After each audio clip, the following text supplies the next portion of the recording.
जगात युद्धजन्य परिस्थिती असू दे, आपत्कालीन स्थिती असू दे किंवा दुसरं काही असू दे, मात्र आम्हा खानदेशकरांना अशा परिस्थितीत देखील वाळवणाचंच पडलेलं असतं.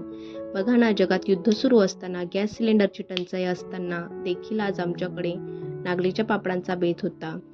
नेहमी नवदुर्गाची शक्ती घेऊन वावरणारी माझी आई मात्र बायपास सर्जरीमुळे नमली होती.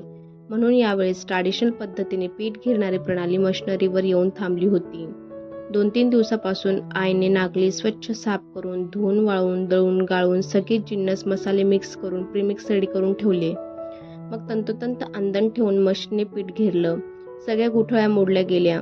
पीठ अगदी छान झालं होतं पापड लाटण्यासाठी. मग एका पाठोपाठ सगळेच पापड लाटण्यासाठी जमले.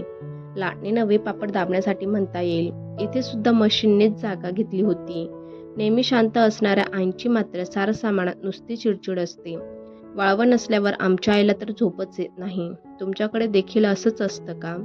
असो, फायनली वेळ आली होती आमच्या पापडपीठ पार्टीची.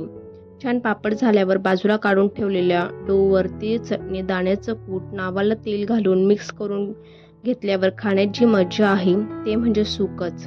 गप्पा टप्पा करत आमचे देखील पापड झाले. मस्त लालसर, खायला देखील रुचकर लागणारे पापड आईच्या अप्रुव्हल नंतर डब्यात जाण्यासाठी रेडी होते.